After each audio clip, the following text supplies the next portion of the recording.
Good day mga loads. Ito na naman tayo, mainland travel from Terrace to Binavista, Bacon.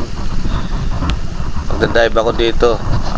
Susubukan ko kung may King Mac at maganda-ganda naman yung panahon. Kaya tara, samahan niyo ako. Let's go!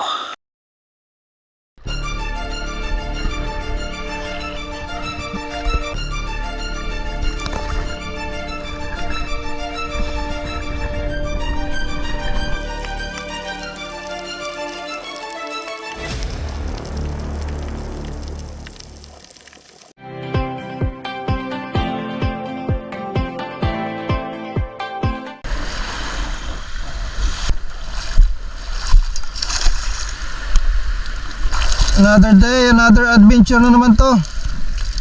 Sana bigyan ng biyaya ngayong araw. Solo dive lang. Yan ako. Langoy lang, langoy.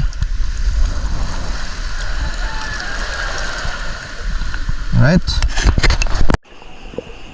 Ayan, karga muna tayo ng rubber para sa unang pag-dive sa araw na ito. Sana ay mayroong unang isda na maiaangat.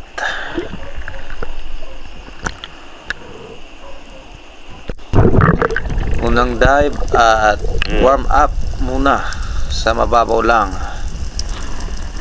Pero meron tayong nakitang kawan ng matambaka kung tawagin. Bait fish na rin yan. Kaya tumira na tayo kasi napakarami. Pinagmasdan ko muna kung gaano talaga sila karami nung nabuwag na yung grupo nila. Halos nakapaikot lang sa akin. Makapal na kawan ng matambaka. Palagi sila dyan sa bahuran na yan. 3 ang tinamaan pero 2 lang yung na-secure natin. Yung isa nakawala pa. Sayang, pang ihaw na sana.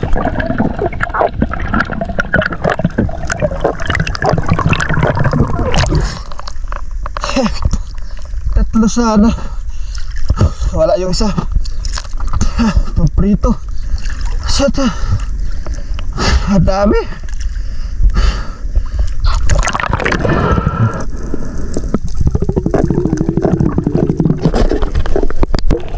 Second drop na tayo dahil nakapag warm up naman na. At dito na tayo sa medyo malalim-lalim.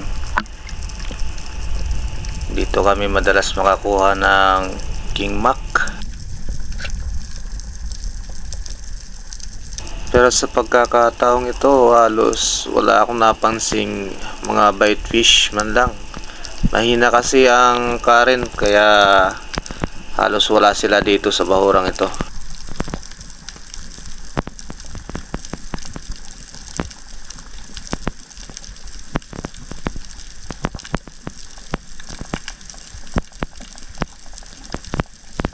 Napatagal-tagal ako sa ilalim dahil nagmamasid ako ng kung may dadaan ba.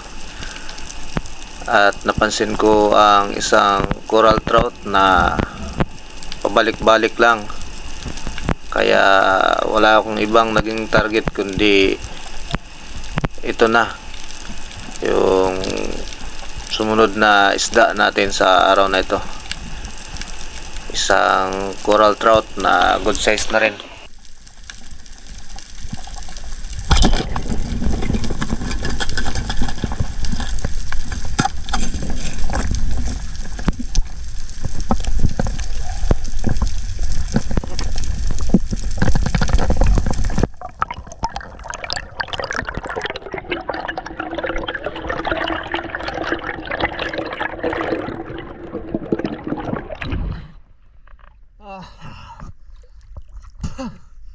Good size. A coral trout.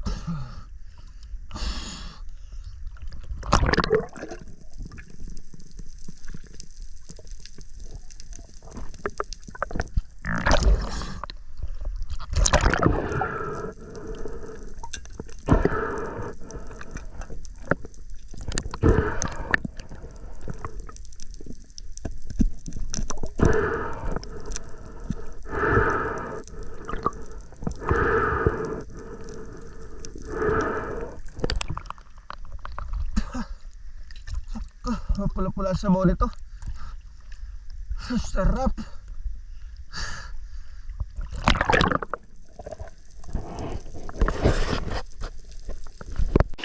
Pagkatapos ng may tuhog ang coral trout, eto nga, nag-drop ulit tayo at pinalad tayo ng isang Brasi Trevally dito kahit medyo malabo pa rin ang tubig sa ilalim.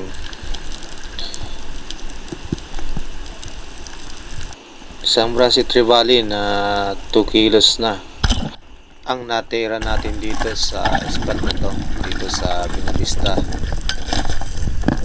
Sa mga nagpa-shoutout po pala, nasa bandang dulo po ng aking videos.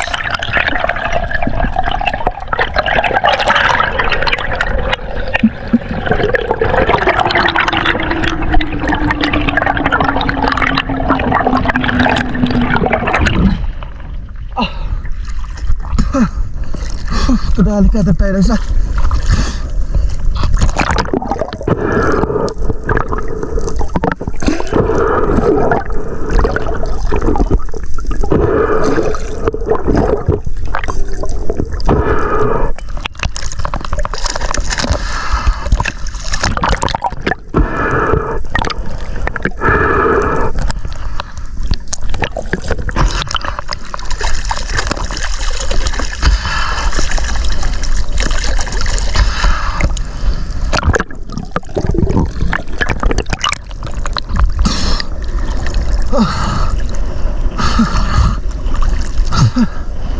Brasi Trevally.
Next day dive sa ibang spot naman at may mga kabadis na ako nakasama dito.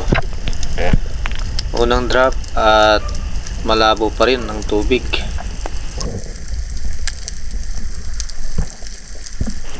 Unang isda at isang bluefin trevally ang natira ko dito, pero halos hindi makita ang isda sa camera.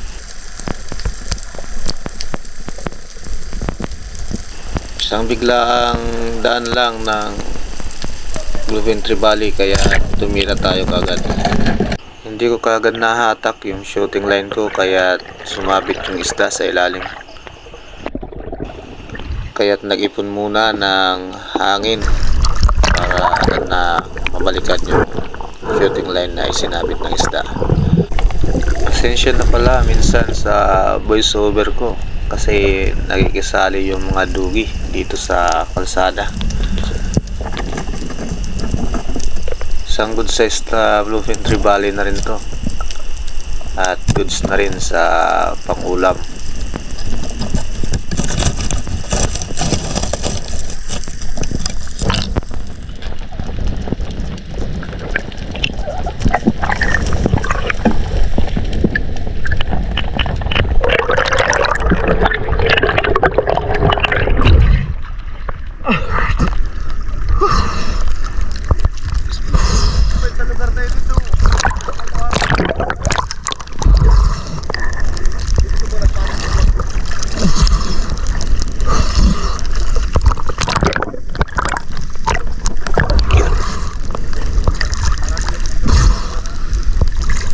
At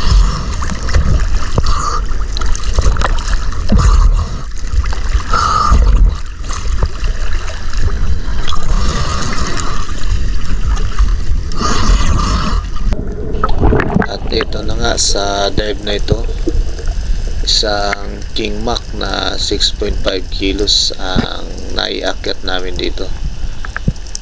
Napakarami kasing bite fish sa paligid, kaya pinagtiyagaan namin kahit na napakalabo ng tubig.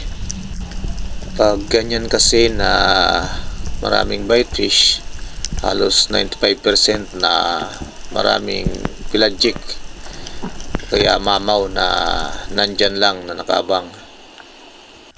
Tiyaga lang pag ganitong ambush. Kailangan mahaba talaga yung pasensya mo dito. Hindi porket wala kang nakikitang isda, kakaripas ka na paahon, pero may hininga ka pa at kaya mo pa naman. Sa akin kasi pinagtsatsagaan ko talaga, kaya nakakadali kahit na papano. At nagpakita na yung isang mamaw na King Mac dyan. Dito ako nakalimot na double flapper pala yung gamit ko, kaya dali-dali akong umahon at nagpa-second shot kagad para masigurado yung isda.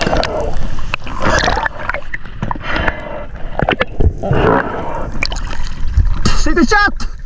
Tol! Woo!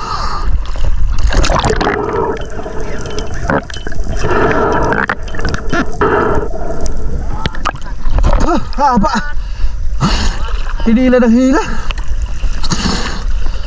Saan tol?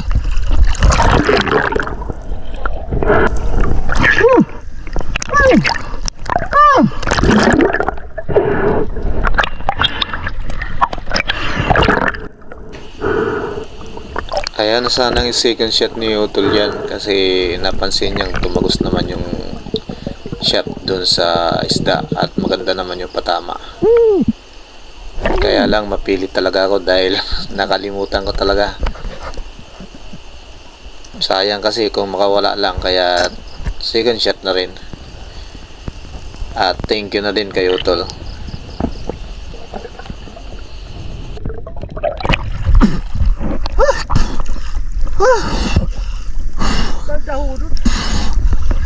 Ganda na yung sigurado. Masecure ang isda.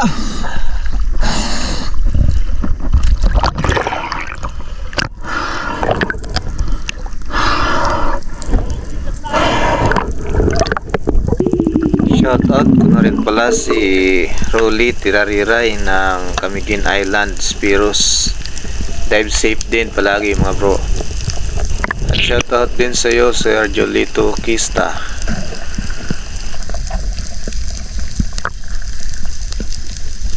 Shoutout ko na rin from Naik Cavite, Sir Dennis De La Cruz family.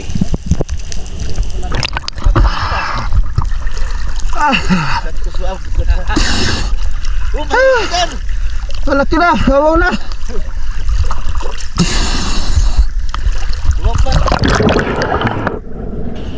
Shoutout na rin sa iyo, Boots Gabinete Galicia. Shoutout ko na rin si MJ Eric Adventure from Palawan, Chick TV, Infinite Outdoor Quest, always watching from UAE. Shoutout po sa inyo dyan.